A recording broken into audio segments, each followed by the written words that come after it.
welcome back to my YouTube channel Study Time with Priyanka. So today in this video we are going to continue our 6th chapter of class 12 history book, that is Bhakti Sufi tradition. So this video is part 2nd of this chapter and आज के इस video में हम इस chapter के second topic को start करने वाले हैं. सो प्रीवियस वीडियो में हम लोगों ने इस चैप्टर के इंट्रोडक्शन को कवर किया था, साथ ही साथ इस चैप्टर के फर्स्ट टॉपिक को भी डिस्कस किया था. सो अगर अभी तक आप लोगों ने फर्स्ट पार्ट को नहीं देखा है देन आप डायरेक्टली आई बटन को क्लिक करके फर्स्ट पार्ट को देख सकते हैं. सो आज के इस वीडियो में हम सेकंड टॉपिक को स्टार्ट करेंगे एंड सेकंड टॉपिक में हम लोग भक्ति ट्रेडिशन के बारे में डिस्कस करने वाले हैं. सो जैसे कि हमारा ये जो चैप्टर का नाम है भक्ति सूफी ट्रेडिशन, सो अब हम लोग भक्ति ट्रेडिशन के बारे में डिस्कस करने वाले हैं. सो टॉपिक नंबर 1 में हम लोगों ने भक्ति ट्रेडिशन से पहले का जो एक बैकग्राउंड था उसके बारे में डिस्कस किया था. नाउ टॉपिक नंबर 2 में हम लोग भक्ति ट्रेडिशन को ही डिटेल वे में डिस्कस करने वाले हैं. सो टॉपिक नंबर 2 को स्टार्ट करने से पहले एक बार मैं आप लोगों को सिंपली एक्सप्लेन कर देती हूँ कि आखिर भक्ति ट्रेडिशन या फिर भक्ति मूवमेंट था क्या.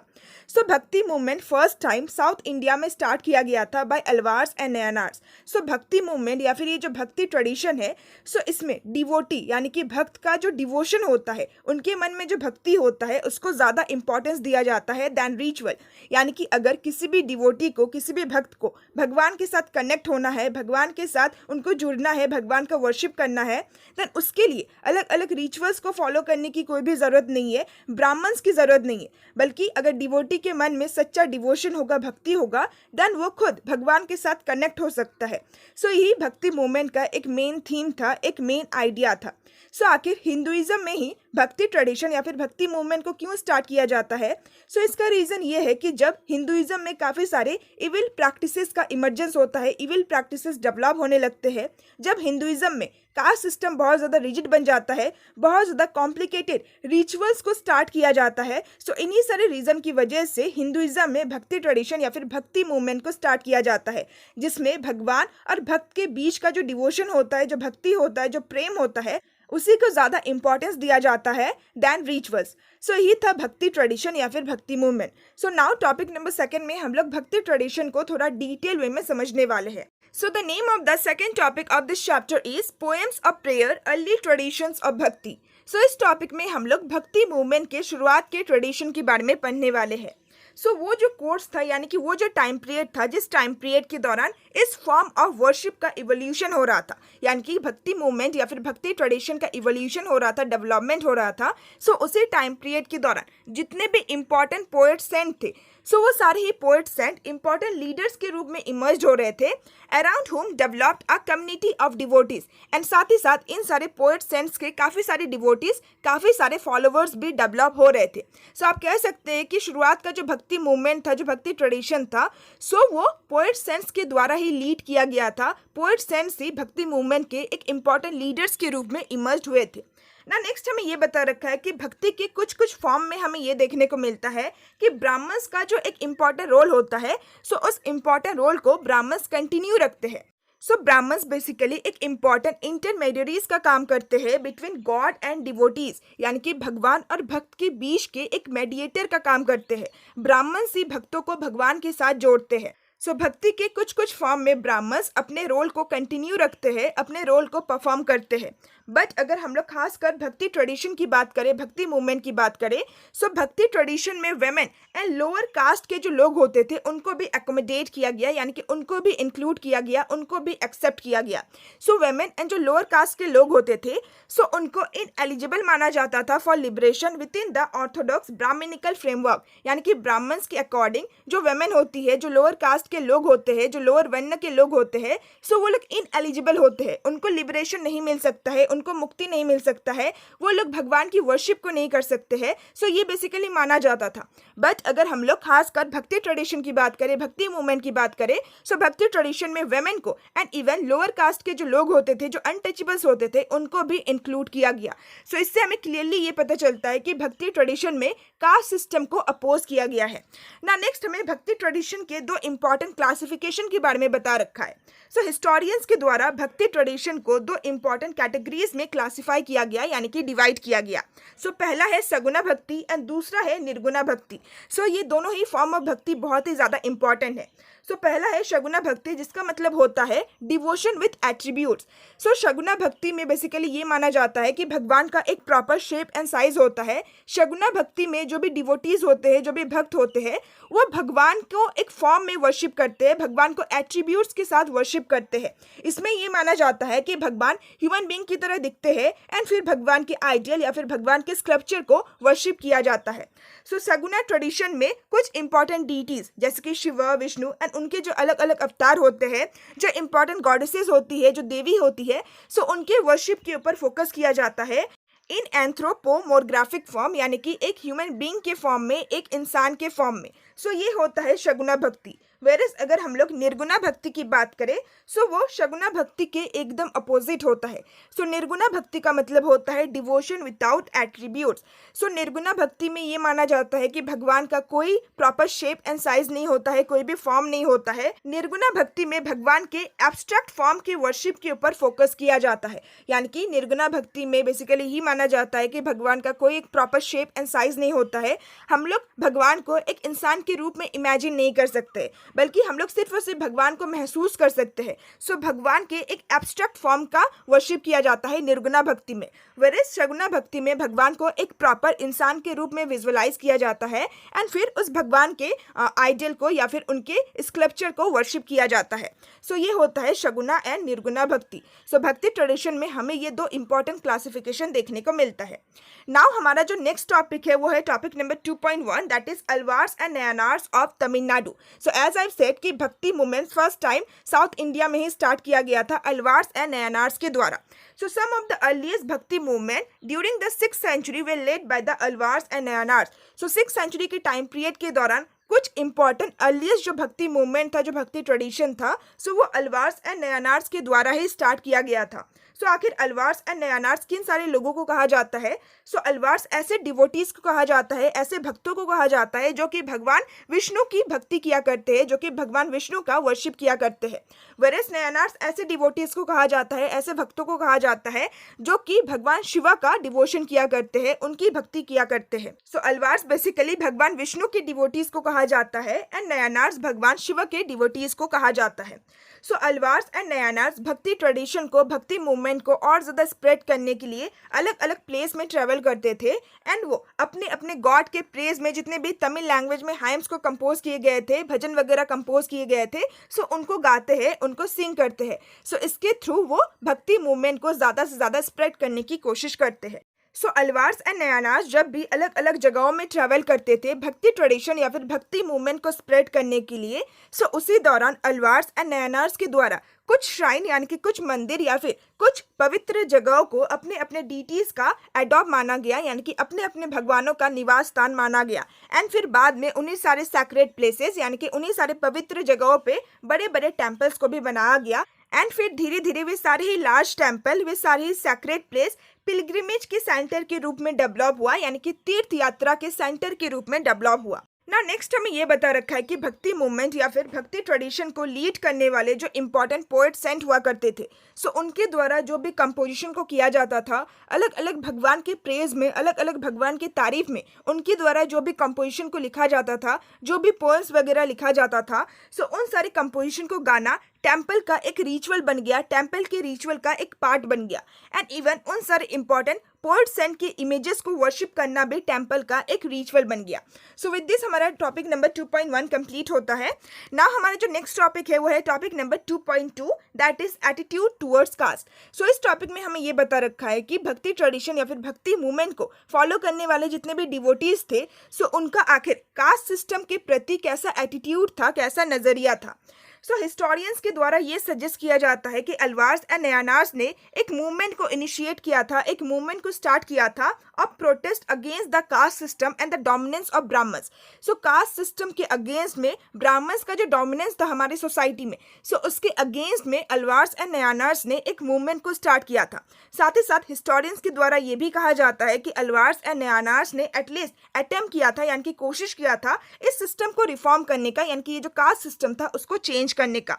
सो इसका हमारे पास क्या एविडेंस है? सो इसका एविडेंस ये है कि भक्ति ट्रेडिशन या फिर भक्ति मूवमेंट को फॉलो करने वाले ज़्यादातर जो भक्त थे, ज़्यादातर जो डिवोटीज थे, सो वो हमारी सोसाइटी के अलग अलग सोशल बैकग्राउंड से बिलोंग करते थे, अलग अलग सोशल बैकग्राउंड से आए थे, ranging from Brahmans to artisans. So ब्राह्मण से लेकर आर्टिशंस कैटेगरी के जो लोग होते थे वे लोग भक्ति ट्रेडिशन को ज्वाइन करते हैं। इसके अलावा जो कल्टिवेटर्स होते थे, इवन जो अनटचेबल्स होते थे, सो वो भी भक्ति ट्रेडिशन को ज्वाइन करते हैं। सो इसी से हमें क्लियरली ये पता चल जाता है कि भक्ति ट्रेडिशन को फॉलो करने वाले जो डिवोटीज थे, सो वो लोग कास्ट सिस्टम को अपोज करते थे, क्योंकि अगर वो लोग कास्ट सिस्टम को अपोज ना करते देन वो कभी भी अनटचेबल्स को भक्ति ट्रेडिशन का पार्ट बनने नहीं देते। सो इसी एविडेंस के थ्रू हमें पता चलता है कि अल्वार्स एंड नयानार्स ने कास्ट सिस्टम को चेंज करने की कोशिश की थी ना। नेक्स्ट हमें अल्वार्स एंड नयानार्स के इंपॉर्टेंस के बारे में बता रखा है, भक्ति ट्रेडिशन के इंपॉर्टेंस के बारे में बता रखा है। सो अल्वार्स एंड नयानार्स के ट्रेडिशन का जो इंपॉर्टेंस था, सो वो हमें इस बात से ही पता चल जाता है कि अल्वार्स एंड नयानार्स के द्वारा जब ये क्लेम किया गया कि उनका जो कंपोजिशन है, सो वो उतना ही ज़्यादा इंपॉर्टेंट है जितना कि इंपॉर्टेंट वेदास है। सो जो 4 इंपॉर्टेंट वेदास को कंपोज किया गया था ब्राह्मण्स के द्वारा, सो वेदास का जो इंपॉर्टेंट रोल होता है हिंदुइज्म में, सो उतना ही इंपॉर्टेंट रोल अल्वार्स एंड नयानार्स के द्वारा जो कंपोजिशन किया गया था उसका भी है। सो जब इन सारे कंपोजिशन को वेदास के साथ कंपेयर किया गया, सो इसी से हमें पता चल जाता है कि इन सारे कंपोजिशन का भी कितना ज़्यादा इंपॉर्टेंस था कि इन सारे कंपोजिशन को वेदास के साथ कंपेयर किया गया। एंड इवन इसका भी हमें एक एग्जाम्पल दे रखा है। सो अल्वार्स के द्वारा जो एक इम्पॉर्टेंट कंपोजिशन को किया गया था वो था नालायरा दिव्या प्रबंधम। सो इसको फ्रीक्वेंटली तमिल वेदा के नाम से डिस्क्राइब किया जाता है। सो इसी के थ्रू हमें इन सारे कंपोजिशन के इंपॉर्टेंस के बारे में पता चलता है। एंड इवन अल्वार्स के द्वारा ये क्लेम किया गया था, ये दावा किया गया था कि हमारा जो टेक्स्ट है वो उतना ही ज़्यादा इंपॉर्टेंट है जितना ज़्यादा इंपॉर्टेंट 4 इंपॉर्टेंट वेदास है जो कि संस्कृत लैंग्वेज में लिखा गया था ब्राह्मण्स के द्वारा। सो इससे हमें अल्वार्स एंड नयानार्स के ट्रेडिशन के इंपॉर्टेंस के बारे में पता चलता है। So with this topic number 2.2 भी कंप्लीट होता है। ना हमारा जो नेक्स्ट टॉपिक है वो है topic number 2.3, that is women devotees. So as we have discuss कि भक्ति ट्रेडिशन में, भक्ति मूवमेंट में वुमेन को भी इंक्लूड किया गया। सो इस टॉपिक में हम लोग वुमेन डिवोटीज के बारे में ही पढ़ने वाले हैं, वुमेन भक्तों के बारे में ही पढ़ने वाले हैं। सो ये जो भक्ति ट्रेडिशन था, जो भक्ति मूवमेंट था, इसका जो सबसे इंपॉर्टेंट फीचर है वो ये है कि इसमें वुमेन का प्रेजेंस हमें देखने को मिलता है, यानी कि भक्ति ट्रेडिशन में वुमेन को भी इंक्लूड किया गया। एंड इसका भी हमें तो बहुत ही अच्छा एग्जाम्पल दे रखा है। सो पहला एग्जाम्पल है अंदाल। सो अंदाल एक वुमेन अल्वार थी, यानी कि वो भगवान विष्णु की एक डिवोटी थी, एक भक्त थी। सो अंदाल के जितने भी कंपोजिशन थे, सो उनको भक्ति मूवमेंट के दौरान भक्ति ट्रेडिशन में बहुत ही वाइडली गाया जाता था। सो अंदाल अपने आप को भगवान विष्णु की बिलवेड मानती थी, यानी कि भगवान विष्णु की प्रेमिका मानती थी। एंड उनके द्वारा जो भी वर्सेस को कंपोज किया जाता था, जो भी भजन वगैरह या फिर जो भी श्लोक्स को कंपोज किया जाता था, सो उसके थ्रू वो अपने लव को, अपने डिवोशन को एक्सप्रेस करती थी अपने डीटी के प्रति। यानी कि अंदाल अपने कंपोजिशन के द्वारा, अपने वर्सेस के द्वारा उनके मन में भगवान विष्णु के लिए जो प्रेम था, जो भक्ति था, सो उसको एक्सप्रेस करती थी। सो ये पहला वुमेन डिवोटी का एग्जाम्पल है। नाउ अगर हम लोग सेकंड वुमेन डिवोटी का एग्जाम्पल ले, सो वो है कराईकल अमैयर। सो कराईकल अमैयर भी एक पोएट सेंट हुआ करती थी एंड वो भगवान शिवा का एक डिवोटी हुआ करती थी, उनका एक भक्त हुआ करती थी। सो कराईकल अमैयर ने एक बहुत ही एक्सट्रीम एसेटिज्म के पाथ को चूज किया टू अटेन हर गोल, यानी कि लिबरेशन को ऑब्टेन करने के लिए, भगवान शिव के साथ जुड़ने के लिए उन्होंने बहुत ही ज्यादा कड़ी तपस्या को प्रैक्टिस किया। सो इनके जितने भी कंपोजिशन थे उनको नयाना ट्रेडिशन में बहुत ही अच्छी तरीके से प्रिजर्व करके रखा गया है ना। नेक्स्ट हमें ये बता रखा है कि कराईकल अमैयर ने उनका जो भी सोशल ऑब्लिगेशन था, यानी कि हर एक व्यक्ति को सोसाइटी में कुछ ड्यूटीज को परफॉर्म करना होता है, कुछ रिस्पॉन्सिबिलिटीज को परफॉर्म करना होता है, बट कराईकल अमैयर ने अपनी भक्ति में इन सारे सोशल ऑब्लिगेशन को रिनाउंस कर दिया, यानी कि इन सारे सोशल ऑब्लिगेशन का त्याग कर दिया। बट सब कुछ त्याग करने के बावजूद भी उन्होंने कभी भी किसी भी अल्टरनेटिव ऑर्डर को ज्वाइन नहीं किया। वो कभी भी एक नन नहीं बनी थी, यानी कि एक सन्यासी नहीं बनी थी। वो सिर्फ और सिर्फ एसेटिसिज्म को परफॉर्म करती थी, यानी कि कड़ी तपस्या करती थी भगवान शिव से यूनाइट होने के लिए, अपने गोल को यानी कि लिबरेशन को प्राप्त करने के लिए।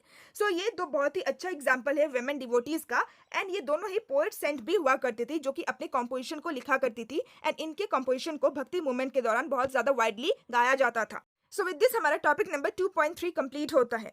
नाउ हमारा जो नेक्स्ट टॉपिक है वो है topic number 2.4 that is relation with the state. So इस टॉपिक में हम लोग ये पढ़ने वाले हैं कि जब भक्ति मूवमेंट हो रहा था, जब भक्ति ट्रेडिशन चल रहा था, सो उस दौरान भक्ति ट्रेडिशन को फॉलो करने वाले लोगों का स्टेट के प्रति कैसा रिलेशन था, यानी कि गवर्नमेंट के प्रति या फिर अलग अलग राज्यों के प्रति, एंड उन सारे स्टेट को रूल करने वाले जो रूलर्स थे, जो राजा थे, सो उनके प्रति कैसा रिलेशन था।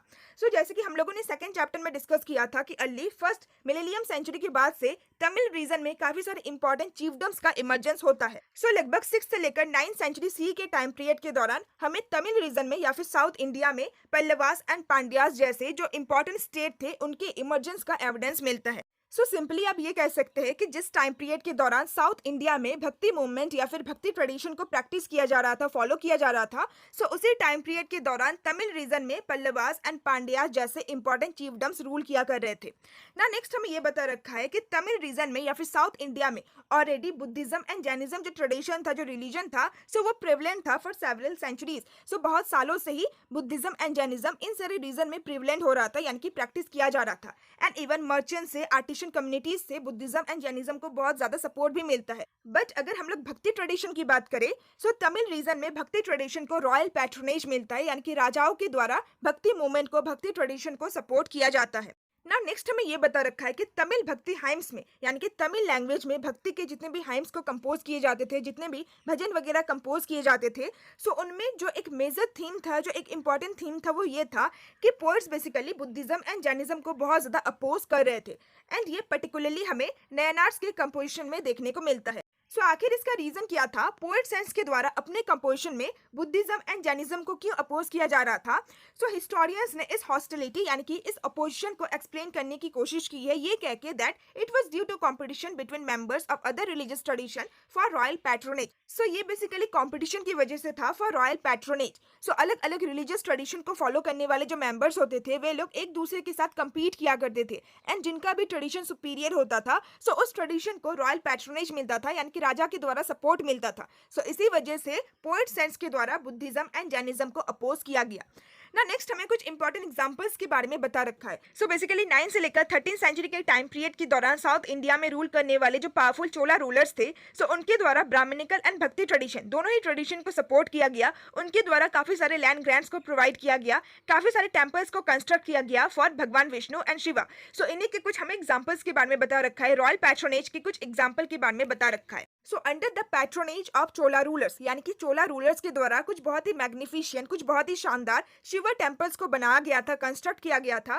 Eight Chidambaram, Thanjavur and Gangaikonda Cholapuram. सो इन सारे जगहों में कुछ बहुत ही शानदार शिवा टेम्पल्स को कंस्ट्रक्ट किया गया था चोला रूलर्स के द्वारा। साथ ही साथ वो टाइम पीरियड, जिस टाइम पीरियड के दौरान मैग्निफिशियंट शिवा टेम्पल्स को कंस्ट्रक्ट किया जा रहा था, सो उसी टाइम पीरियड के दौरान कुछ बहुत ही स्पेक्टिकुलर, यानी कि कुछ बहुत ही शानदार शिवा के ब्रोंज के स्कल्पचर को भी बनाया जाता है, ब्रोंज की मूर्तियों को भी प्रोड्यूस किया जाता है ना। नेक्स्ट हमें ये बता रखा है कि वेलाला पीजन्स के द्वारा दोनों ही नयनार्स एंड अलवार ट्रेडिशन को रिस्पेक्ट किया जाता था, पूजा जाता था। सो वेलाला पीजन्स बेसिकली ऐसे पीजन्स को कहा गया है जो कि वेलाला कास्ट से बिलोंग करते थे। सो तमिल रीजन में आपको वेलाला कास्ट देखने को मिलेगा, एंड इस कास्ट में रहने वाले ज्यादातर जो लोग होते हैं वे लोग पीजन्स ही होते हैं। सो इनके द्वारा नयनार्स एंड अलवार्स दोनों ही ट्रेडिशन को पूजा जाता है ना। नेक्स्ट हमें ये बता रखा है कि रूलर्स जो इतना ज्यादा रॉयल पैट्रोनेज प्रोवाइड करते थे, सो इसके पीछे का एक कहीं ना कहीं रीजन ये था कि उनको इसके थ्रू बहुत ज्यादा सपोर्ट भी मिलता था। सो अगर कोई भी राजा अपने प्रजा के डिमांड्स को फुलफिल करेगा, अपने प्रजा के लिए मंदिर वगैरह बनवाएगा, सो इसकी वजह से उन्हें प्रजा का बहुत ज्यादा सपोर्ट भी मिलेगा। सो रूलर्स जो इतना ज्यादा रॉयल पैट्रोनेज प्रोवाइड करते थे, सो इसकी वजह से उन्हें लोगों का बहुत ज्यादा सपोर्ट भी मिल रहा था। सो इसका भी हमें एग्जाम्पल दे रखा है। सो चोला रूलर्स ने अपने पावर या फिर अपने स्टेटस को प्रोक्लेम करने के लिए, अपनी पावर और अपने स्टेटस को दर्शाने के लिए काफी सारे शानदार टेम्पल्स को कंस्ट्रक्ट करवाया था, बनवाया था। एंड साथ ही साथ चोला रूलर्स ने उन सारे शानदार टेम्पल्स को स्टोन एंड मेटल के स्कल्पचर से भी डेकोरेट करवाया था to recreate the vision of this popular saint who sang in the language of the people. यानी कि ऐसे जो पोएट सेंट हुआ करते थे जो कि लोकल लैंग्वेज में अपने पोएम्स को गाते थे, सो उनके विजन को रिक्रिएट करने के लिए ही उनके मेटल के स्कल्पचर को बनाया गया था, एंड उन सारे स्कल्पचर को मंदिर के डेकोरेशन में यूज किया गया था। नाउ अगर हम लोग सेकंड एग्जांपल को देखें, सो कुछ ऐसे भी किंग्स थे जिन्होंने टेंपल में एक न्यू प्रैक्टिस को इंट्रोड्यूस किया था, and that was singing of Tamil शैवा hymns in the temples under royal patronage. यानी कि उनके द्वारा एक प्रैक्टिस को इंट्रोड्यूस किया गया था कि टेंपल्स में अब तमिल लैंग्वेज में शिव भगवान के जितने भी हाइम्स है, जितने भी भजन है, उसको गाया जाएगा रॉयल पैट्रोनेज के अंडर में। साथ ही साथ उन सारे राजाओं द्वारा कुछ इनिशिएटिव्स को भी लिया गया था to collect and organise them into a text. यानी कि तमिल लैंग्वेज में भगवान शिव के जितने भी हाइम्स को लिखे गए थे, जितने भी कंपोजिशन को लिखे गए थे, सो उनको कलेक्ट करना और उनको एक टैक्स के रूप में ऑर्गेनाइज करना। सो ये भी कुछ राजाओं के द्वारा इनिशिएट किया गया था, एंड उस टैक्स को देवरम कहा गया। सो देवरम में आपको तमिल लैंग्वेज में भगवान के हाइम्स मिलेंगे, भगवान के कंपोजिशन मिलेंगे। नाउ अगर हम लोग थर्ड एग्जांपल को डिस्कस करें, सो इंस्क्रिप्शनल एविडेंस से हमें ये पता चलता है कि एक चोला रूलर थे जिनका नाम था परंतका द फर्स्ट। सो उनके द्वारा अपार, संबंधर एंड सुंदरर जो कि पोएट सेंट हुआ करते थे, सो उनके मेटल इमेजेस को शिवा के टेंपल में स्थापित किया गया। एंड जब भी इन सारे सेंट के फेस्टिवल को मनाया जाता था, सो उस दौरान इन सारे मेटल इमेजेस का आप कह सकते हैं कि एक जुलूस निकाला जाता था, एक यात्रा निकाला जाता था। सो इन तीनों एग्जाम्पल से हमें पता चलता है कि भक्ति ट्रेडिशन को बहुत ज्यादा पैट्रोनेज मिलता है राजाओं के द्वारा। एंड कहीं ना कहीं जो नया नया ट्रेडिशन था जिसमें भगवान शिव का वर्शिप किया जाता है, सो वो ज्यादा ही फेमस होता है as compare to the Alvar tradition जिसमें भगवान विष्णु का वर्शिप किया जाता है। सो विद दिस हमारा टॉपिक नंबर 2 कंप्लीट होता है। सो टॉपिक नंबर 2 में हम लोगों ने भक्ति ट्रेडिशन या फिर भक्ति मूवमेंट के बारे में डिस्कस किया। सो ये टॉपिक बहुत ही ज्यादा इंपॉर्टेंट है। अगर क्वेश्चन आता है अबाउट भक्ति ट्रेडिशन, देन आपको ये सारे ही पॉइंट्स को डिस्क्राइब करना है कि किस तरीके से भक्ति ट्रेडिशन में कास्ट सिस्टम को अपोज किया जाता है, भक्ति ट्रेडिशन में वेमेन को इंक्लूड किया जाता है, भक्ति ट्रेडिशन का या फिर भक्ति मूवमेंट का स्टेट के साथ क्या लिंक था, कैसा रिलेशन था, एंड भक्ति ट्रेडिशन को किन सारे लोगों के द्वारा स्टार्ट किया गया था, किन सारे लोगों के द्वारा स्प्रेड किया गया था। सो ये सारे ही पॉइंट्स आपको अपने आंसर में लिखना है। सो नाउ अब हम लोग थर्ड टॉपिक को डिस्कस करते हैं, जिस टॉपिक का नाम है the Virashaiva tradition in Karnataka. सो कर्नाटका में एक न्यू ट्रेडिशन का इमर्जेंस होता है, that is the Virashaiva tradition. सो ये टॉपिक भी बहुत ही ज्यादा इंपॉर्टेंट है आपके एग्जाम पॉइंट ऑफ व्यू से। सो लगभग 12th सेंचुरी के दौरान कर्नाटका में एक न्यू मूवमेंट का इमर्जेंस होता है, एक न्यू मूवमेंट का डेवलपमेंट होता है, and that was the Virashaiva tradition. So Virashaiva tradition या फिर ये जो न्यू मूवमेंट था, ये एक ब्राह्मण के द्वारा किया जाता है जिनका नाम था वैश्यवना, जो कि कालाचुली रूलर के कोर्ट के एक मिनिस्टर हुआ करते थे। सो वैराशैवा ट्रेडिशन को फॉलो करने वाले जो फॉलोवर्स थे, जो डिवोटीज थे, सो उनको वैराशैवास कहा जाता था, जिसका लिटरल मीनिंग होता है हीरोज ऑफ शिवा, या फिर लिंगियार्ड्स कहा जाता था, जिसका लिटरल मीनिंग होता है वेयरर्स ऑफ द लिंगा, यानी कि ऐसे व्यक्ति जो कि अपने गले में शिवलिंग को पहनते हैं। सो लिंगियार्ड्स को हम लोग थोड़ा और डिटेल वे में डिस्कस करते हैं। सो आज के टाइम पीरियड में भी लिंगियार्ड्स एक बहुत ही इंपॉर्टेंट कम्युनिटी है कर्नाटका के रीजन में। सो लिंगियार्ड्स बेसिकली भगवान शिव का वर्शिप किया करते हैं, एंड वो भी शिवलिंग के फॉर्म में। एंड लिंगियार्ड्स बेसिकली अपने गले में छोटे से शिवलिंग को वेयर करते हैं, छोटे से शिवलिंग को पहनते हैं इन अ सिल्वर केस। सो जैसे कि आप पिक्चर में देख सकते हैं कि छोटे से सिल्वर केस में, एक सिल्वर बॉक्स में छोटे से शिवलिंग को रखा गया है, एंड इसी सिल्वर केस को वो लोग अपने गले में पहनते हैं ना। नेक्स्ट अगर हम लोग लिंगियार्ड्स के कुछ इंपॉर्टेंट फीचर्स की बात करें, सो लिंगियार्ड्स ये मानते हैं कि किसी भी डिवोटी के डेथ होने के बाद, किसी भी भक्त के डेथ होने के बाद, वो जो डिवोटी है, वो जो भक्त है, सो वो भगवान शिव के साथ यूनाइट हो जाते हैं, एंड वो कभी भी इस वर्ल्ड में दोबारा जन्म नहीं लेते हैं। एंड इसी वजह से लिंगियार्ड्स कभी भी फ्यूनरी रीड्स को प्रैक्टिस नहीं करते हैं, यानी कि डेथ होने के बाद जो क्रियाक्रम होता है, जो देह संस्कार होता है, जिन सारे प्रैक्टिसेस को धर्म शास्त्र में प्रिस्क्राइब किया गया है, सो इन सारे प्रैक्टिसेस को लिंगियार्ड्स कभी भी प्रैक्टिस नहीं करते थे। सिंपली वो लोग डेथ होने के बाद डेड बॉडी को बरी कर देते थे, यानी कि दफना देते थे ना। अगर हम लोग नेक्स्ट इंपॉर्टेंट फीचर की बात करें, इंपॉर्टेंट आइडियाज की बात करें लिंगियार्ड्स की, सो लिंगियार्ड्स कास्ट सिस्टम के आइडिया को एंड पोल्यूशन के आइडिया को चैलेंज करते थे, जिसको ब्राह्मण्स के द्वारा एट्रीब्यूट किया गया है। So as we have discuss कि हिंदुइज्म में कास्ट सिस्टम बहुत ज्यादा रिजिड बन चुका था, एंड इवन पोल्यूशन का जो आइडिया था, सो ब्राह्मण्स के द्वारा कुछ लोगों को पोल्यूट कहा गया था, कुछ लोगों को अनटचेबल्स कहा गया था। सो लिंगियार्ड्स के द्वारा कास्ट एंड अनटचेबिलिटी का जो कॉन्सेप्ट है, जो आइडिया है, उसको चैलेंज किया गया था। एंड इवन लिंगियार्ड्स रीबर्थ का जो थ्योरी है उसको भी क्वेश्चन करते हैं, पुनर्जन्म का जो थ्योरी है उसको भी क्वेश्चन करते हैं। सो इन्हीं सारे फीचर्स की वजह से बहुत सारे लोग वैराशैवा ट्रेडिशन को ज्वाइन कर रहे थे, वैराशैवा ट्रेडिशन के फॉलोअर्स बन रहे थे। एंड बेसिकली वे सारे लोग जो कि ब्राह्मणिकल सोशल ऑर्डर में बहुत ही ज्यादा मार्जिनलाइज थे, यानी कि जिन सारे लोगों को हिंदुइज्म में या फिर ब्राह्मणिकल सोशल ऑर्डर में इंपॉर्टेंस नहीं मिल रहा था, जैसे कि लोअर कास्ट के जो लोग थे, जो वेमेन थे, जो अनटचेबल्स थे, सो वे लोग वैराशैवा ट्रेडिशन को फॉलो कर रहे थे, वैराशैवा ट्रेडिशन के फॉलोअर बन रहे थे, क्योंकि हिंदुइज्म के इस ट्रेडिशन में सभी लोगों को इक्वल ट्रीट किया जा रहा था, किसी भी लोगों को अनटचेबल्स या फिर लोअर कास्ट का नहीं माना जा रहा था। सो इसी वजह से मार्जिनलाइज्ड ग्रुप वैराशैवा ट्रेडिशन को ज्वाइन करते हैं, वैराशैवा ट्रेडिशन के फॉलोअर बनते हैं। साथ ही साथ लिंगियार्ड्स के द्वारा कुछ ऐसे प्रैक्टिसेस को इनकरेज किया गया था जिन सारे प्रैक्टिसेस को धर्मशास्त्र में डिसअप्रूव किया गया है, ब्राह्मण्स के द्वारा डिसअप्रूव किया गया है। जैसे कि for example post puberty marriage, यानी कि प्यूबर्टी के बाद ही मैरिज करना है, या फिर रीमैरिज ऑफ विडोज, यानी कि विधवा का जो रीमैरिज होता है, पुनः जो विवाह होता है। सो ये सारे जो कुछ प्रैक्टिसेस थे जिसको धर्मशास्त्र में डिसअप्रूव किया गया है, बट लिंगियार्ड्स के द्वारा वैराशेवा ट्रेडिशन में इन सारे प्रैक्टिसेस को इनकरेज किया गया है। एंड एट द लास्ट हमें ये बता रखा है कि वैराशेवा ट्रेडिशन के बारे में हमारा जो अंडरस्टैंडिंग है, हमें वैराशेवा ट्रेडिशन के बारे में जो कुछ भी इंफॉर्मेशन मिलता है वो हमें बेसिकली वचनास से मिलता है। सो वचनास बेसिकली कनाडा में कॉम्पोजिशन होता है जो कि ऐसे वेमेन एंड मेन के द्वारा किया गया था जिन्होंने इस मूवमेंट को ज्वाइन किया था, यानी कि वैराशेवा ट्रेडिशन को ज्वाइन किया था। सो वैराशेवा ट्रेडिशन के जो फॉलोवर्स थे, इस मूवमेंट को ज्वाइन करने वाले जो मेन एंड वेमेन थे, उनके द्वारा कनाडा लैंग्वेज में कुछ कॉम्पोजिशन को किया गया था। सो उसी को वचनास कहा जाता है एंड इसी के द्वारा हमें वैराशेवा ट्रेडिशन के बारे में आइडिया मिलता है, इंफॉर्मेशन मिलता है। सो विद दिस हमारा टॉपिक नंबर 3 भी कंप्लीट होता है। सो आई होप कि आपको टॉपिक नंबर 3 भी बहुत ही अच्छी तरीके से समझ में आ गया होगा, बट स्टिल अगर आपके माइंड में कोई भी डाउट होता है देन आप मुझसे कमेंट करके पूछ सकते हो। सो विद दिस आज की इस वीडियो का एंड करते हैं, बाकी के टॉपिक्स हम अपने नेक्स्ट वीडियो में डिस्कस करेंगे। सो अगर आपको आज का ये एक्सप्लेनेशन अच्छा लगा then please like my video, and अगर अभी तक आप लोगों ने मेरे चैनल को सब्सक्राइब नहीं किया है then please it's a request, subscribe to my channel ताकि आपको मेरे हर एक वीडियोस का नोटिफिकेशन मिल जाए। सो अगर आपको नेक्स्ट पार्ट चाहिए then please comment me down, and साथ ही साथ प्लीज कमेंट मी डाउन कि आपको मेरा एक्सप्लेनेशन कैसा लगा। So now see you all soon in my next video. Till then, bye bye and stay tuned with my channel, and thanks for watching my video.